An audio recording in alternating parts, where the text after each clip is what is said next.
मैं सिख संस्थावां नूं ये कहना चाहूँगा कि अज जरूरत आ गई है, जिवें धन गुरु अंगद देव जी महाराज ने खडूर साहब की धरती के उत्ते मल अखाड़े कायम किए सी।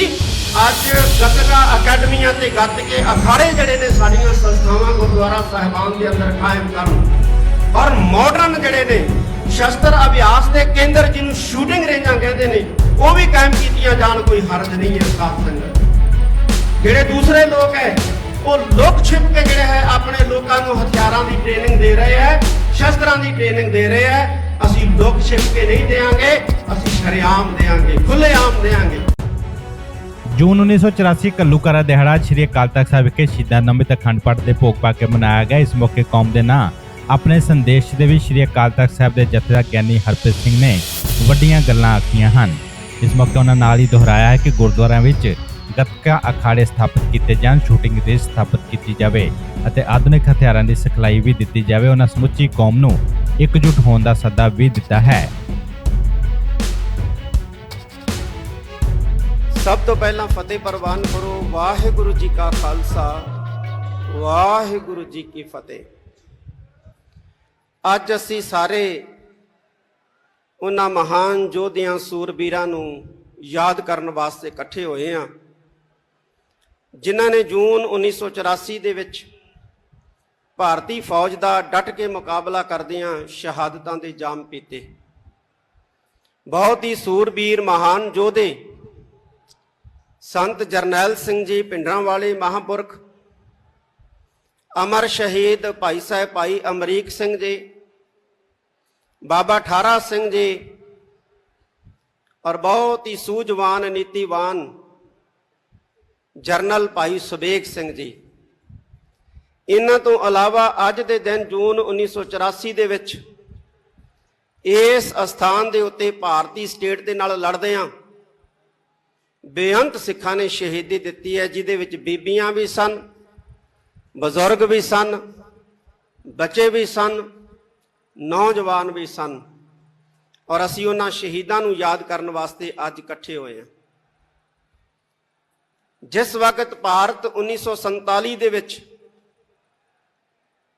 भारती लोकां दे कहण मुताबक आज़ाद होया, सिखां नूं नप्पण दी, सिखां नूं कुट्टण दी पॉलिसी जिहड़ी है उस वेले तैयार हो गई सी और तैयार कीती सी जवाहर लाल नेहरू ने कि इस हिंदुस्तान दे अंदर, इस भारत दे अंदर सिखां नूं नप्पणा है, सिखां नूं कुट्टणा है, सिखां नूं दब्बणा है, आर्थिक तौर ते कमज़ोर करना है, समाजिक तौर ते कमज़ोर करना है, धार्मिक तौर ते कमज़ोर करना है और राजनीतिक तौर ते भी कमज़ोर करना है। ये नीतियां 1947 च बन गई और उहदा सिटा 1984 दे विच श्री अकाल तख्त साहिब, सचखंड श्री हरमंदर साहिब ते 37 होर गुरुद्वारे साहिबाना दे विच हमलियां दे रूप दे विच निकलिया। मैं कुछ गल्लां साझीआं करनीआं। ये जिहड़ी बादशाहत दा संकल्प है या राज दा संकल्प है, ये सानू गुरु साहिबान ने दिता है और असी अपने अरदास दे दौरान दौरे दे विच इस संकल्प नूं दोहराउने हैं, राज करेगा खालसा, और दोहराउंदे रहना। जिहड़ा सिख है, जिहदे केसां दे विच अमृत है, जिहदे नेत्रां दे विच अमृत है, जिहदे मुख दे विच खंडे बाटे दा अमृत है, वो राज दे संकल्प तो मुनकर नहीं है और ना मुनकर हो सकता है। ये गल वखरी है कि कोई खुलेआम मानसा वर्गा खुलेआम कहंदा है और साडे वर्गे दबी जुबान च कह दिंदे हैं। असीं पढ़दे हां कि राज करेगा खालसा। कौन राज करूगा? खालसा राज करूगा। ते जे असीं राज करना, राज लेने ते सानू खालसा बनना पएगा। अज साडे सामने बहुत सारियां चुनौतियां जिहड़ियां ने वो खड़ियां ने, जिहड़ियां सानू कमज़ोर कर रहीआं ने, धार्मिक तौर दे उत्ते, समाजिक तौर दे उत्ते और आर्थिक तौर दे उत्ते। सानू धार्मिक तौर दे उत्ते कमज़ोर करन वास्ते पंजाब दी इस धरती दे उत्ते ईसाईयत दा प्रचार जिहड़ा है बड़े जोर शोर दे नाल चलाया जा रहा है। पंजाब के अंदर पिंड पिंड चर्चा बन रही और मसीतां बन रही। ये साडे वास्ते चिंता वाली गल है, साडे वास्ते फिक्र वाली गल है। मैं सारे महापुरखों नूं, जिन्ने भी सिख धर्म नाल संबंधित महापुरख है जिहड़े प्रचार की सेवा करते रहे ने, मैं उन्होंने ये कहना चाहांगा कि एक बारी फेर निकलो। जिवें संत बाबा गुरबचन सिंह जी भिंडरां वाले, जिवें संत बाबा ज्वाला सिंह जी हरखोवाल वाले, जिवें महापुरख संत बाबा अतर सिंह जी मस्तूआणा साहब वाले, इन्हां ने वहीरां घत के पिंडां दे विच प्रचार कीता सी ते सिੱਖੀ बुलंद कीती सी। अज भी मैं इन्हां महापुरखां नूं अपील करूंगा कि पिंडां दे विच जाके, खास तौर ते बॉर्डर एरिए दे पिंडां दे विच जाके सिੱਖੀ नूं मजबूत करो। हुण एसी कमरिਆਂ चों बाहर निकलण दा समां आ गया, पिंडां दे विच जाण दा समां आ गया, पिंडां दे विच प्रचार करन दा समां आ गया। क्योंकि जे असीं धार्मिक तौर ते मजबूत ना होवांगे, असीं आर्थिक तौर ते मजबूत नहीं होवांगे। असीं आर्थिक तौर ते मजबूत नहीं होवांगे, असीं समाजिक तौर ते मजबूत नहीं होवांगे। ते जे असीं धार्मिक तौर ते कमजोर हो गए, समाजिक तौर ते कमजोर हो गए, आर्थिक तौर ते कमजोर हो गए, राजनीतिक कमजोरी नूं कोई रोक ही नहीं सकता है। राजनीतिक कमजोरी आएगी ही आएगी, और असीं उन्ना राज तो दूर होवांगे जिन्ना धार्मिक तौर ते कमजोर होवांगे। सानूं धार्मिक तौर ते मजबूत होण दी बहुत वड्डी जरूरत है। साडा नौजवान नशियां च गिरफ्त हो रहा है, नौजवान पढ़ाई तो जिहड़ा है वो पासा वट रहा है। नौजवानों के अंदर कौमी जज्बा जिहड़ा है वो पैदा करन दी अज सब तो वड्डी साध संगत की जरूरत है। एक गल मैं होर कहनी चाहना कि ये जिहड़ी सिख कौम है, ये मर्दे मुजाहद धन धन साहिब श्री गुरु गोबिंद सिंह पातशाह की पैदा की, गुरु नानक साहिब सच्चे पातशाह की जिहड़ी है वो प्रज्वलित की शेरां दी कौम है। इस वार श्री अमृतसर साहब के आस पास सरकार ने बहुत वड्डा घेरा कत्तिया। सरकार भी मनदी है कि शेरां दी कौम है, क्योंकि शेरां नूं काबू करने वास्ते बड़े बड़े पिंजरे जिहड़े ने जां बड़ियां बड़ियां दीवारां खड़ियां कीतियां जांदियां, गिदड़ां नूं रोकण वास्ते पिंजरे खड़े करन दी जरूरत नहीं पैंदी। सरकारां नूं पुछिया भी इन्ने सुरक्षा घेरे क्यों? कहंदे जी सिखां दी सुरक्षा वास्ते।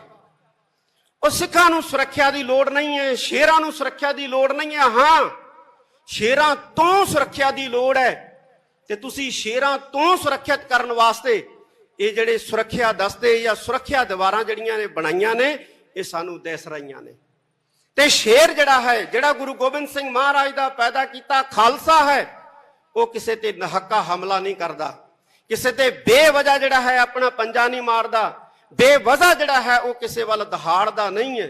हाँ, कोई स्टेट दा भेजिया जिहड़ा भेखी जिहड़ा है नकली दाड़ी केस ला के भावें कोई जुल्म कर जे, भावें कोई किसी ते जबर कर जे, पर जिहड़ा गुरु नानक साहिब सच्चे पातशाह दा सिख है वो कदे भी जुल्म वाल जिहड़ा जुल्म रोकदा जरूर है लेकिन जुल्म नहीं करता। मैं सिख संस्थावां नूं ये कहना चाहांगा कि अज जरूरत आ गई है, जिवें धन गुरु अंगद देव जी महाराज ने खडूर साहब की धरती के उत्ते मल अखाड़े कायम कीते सी।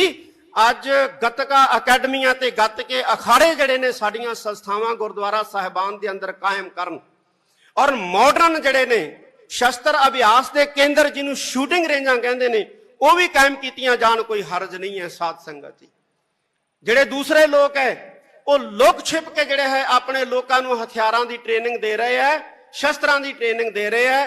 असी लुक छिप के नहीं देंगे, असी शरेआम देंगे, खुलेआम देंगे।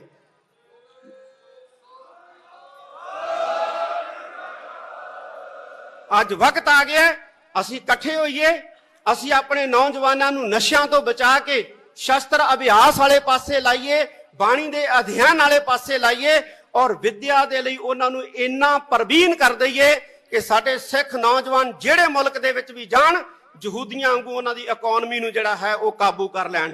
जदों साडे नौजवान इस काबिल बन गए कि दुनिया दे मुल्कां दे विच जाके उन्हां दीयां इकोनॉमीआं दब लईआं, ते साडा राज जिहड़ा है दुनिया दी कोई ताकत जिहड़ी है वो रोक नहीं सकूगी।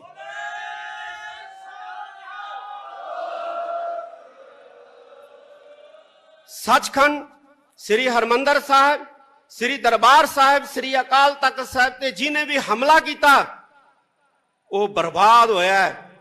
ਜਿਹੜੀ ਪਾਰਟੀ ਨੇ ਹਮਲਾ ਕੀਤਾ ਉਹ ਬਰਬਾਦ ਹੋਇਆ ਹੈ। ਔਰ ਜਿਹੜੇ ਮੁਲਕ ਨੇ ਸਾਥ ਦਿੱਤਾ ਰਸ਼ੀਆ ਵਰਗਾ, ਉਹਨੂੰ ਇੱਕ ਨਿੱਕੇ ਜਿਹੇ ਮੁਲਕ ਨੇ ਜਿਹੜਾ ਉਹ ਵਾਣੀ ਪਾ ਰੱਖਿਆ ਹੈ। ਔਰ ਜਿੰਨਾ ਚਿਰ ਪੰਥ ਦੀ ਸ਼ਰਨ ਦੇ ਵਿੱਚ ਆ ਕੇ ਸੀਸ ਨਹੀਂ ਝੁਕਾਉਂਦੇ ਰਸ਼ੀਆ ਵਰਗੇ, ਇਹਨਾਂ ਨੂੰ ਟੁੱਟਣੋਂ ਕੋਈ ਨਹੀਂ ਬਚਾ ਸਕਦਾ, ਇਹਨਾਂ ਨੂੰ ਡੁੱਬਣੋਂ ਕੋਈ ਨਹੀਂ ਬਚਾ ਸਕਦਾ, ਔਰ ਇਹਨਾਂ ਨੂੰ ਮਰਨੋਂ ਕੋਈ ਨਹੀਂ ਬਚਾ ਸਕਦਾ ਹੈ। ਇਹ ਗੁਰੂ ਨਾਨਕ ਸਾਹਿਬ ਦਾ ਦਰ ਹੈ, ਗੁਰੂ ਨਾਨਕ ਸਾਹਿਬ ਦਾ ਘਰ ਹੈ। ਅੰਤ ਦੇ ਵਿੱਚ ਮੈਂ ਸਾਰੀਆਂ ਸਤਿਕਾਰਤ ਪੋਲੀਟੀਕਲ ਪਾਰਟੀਆਂ ਦੇ, ਖਾਸ ਤੌਰ ਤੇ ਸਿੱਖ ਪਾਰਟੀਆਂ ਦੇ ਆਗੂ ਬੈਠੇ ਨੇ, ਉਹਨਾਂ ਦਾ ਧੰਨਵਾਦ ਕਰਦਾ ਹਾਂ। ਆਪ ਸਾਰੀ ਸੰਗਤ ਦਾ ਧੰਨਵਾਦ, ਸਿੱਖ ਜਥੇਬੰਦੀਆਂ, ਸੰਪਰਦਾਵਾਂ ਦਾ, ਸੰਸਥਾਵਾਂ ਦਾ ਧੰਨਵਾਦ। ਅਸੀਂ ਇਕੱਠੇ ਹੋ ਕੇ ਚੱਲੀਏ। ਪੈਂਡਾ ਬੜਾ ਵਿਖੜਾ ਸਾਧ ਸੰਗਤ ਦੀ, ਜਦੋਂ ਕੱਲਾ ਬੰਦਾ ਕੋਈ ਪੈਂਡੇ ਦੇ ਉੱਤੇ ਸਫ਼ਰ ਕਰਦਾ ਹੈ ਤੇ ਬਹੁਤ ਤੰਗੀ ਆਉਂਦੀ ਹੈ, ਬਹੁਤ ਮੁਸੀਬਤਾਂ ਦਾ ਸਾਹਮਣਾ ਕਰਨਾ ਪੈਂਦਾ ਹੈ। ਪਰ ਜਦੋਂ ਕਾਫਲੇ ਬਣਾ ਕੇ ਵਿਖੜੇ ਪੈਂਡਿਆਂ ਦੇ ਉੱਤੇ ਤੁਰਿਆ ਜਾਂਦਾ ਹੈ, ਮਤਭੇਦ ਭੁਲਾ ਕੇ, ਤੇ ਉਦੋਂ ਵਿਖੜੇ ਪੈਂਡੇ ਵੀ ਜਿਹੜੇ ਆ ਉਹ ਆਸਾਨ ਹੋ ਜਾਂਦੇ ਆ। ਅਸੀਂ ਬੁਲੰਦੀਆਂ ਛੂਵਾਂਗੇ, ਗੁਰੂ ਦੇ ਬਣ ਜਾਈਏ। ਗੁਰੂ ਸਾਡੇ ਨਾਲ ਹੈ, ਗੁਰੂ ਦੀ ਅਸੀਸ ਸਾਡੇ ਨਾਲ ਹੈ। ਸਾਰੀ ਸੰਗਤ ਦਾ ਬਹੁਤ ਬਹੁਤ ਧੰਨਵਾਦ। ਵਾਹਿਗੁਰੂ ਜੀ ਕਾ ਖਾਲਸਾ, ਵਾਹਿਗੁਰੂ ਜੀ ਕੀ ਫਤਿਹ। Bureau report, Punjab today.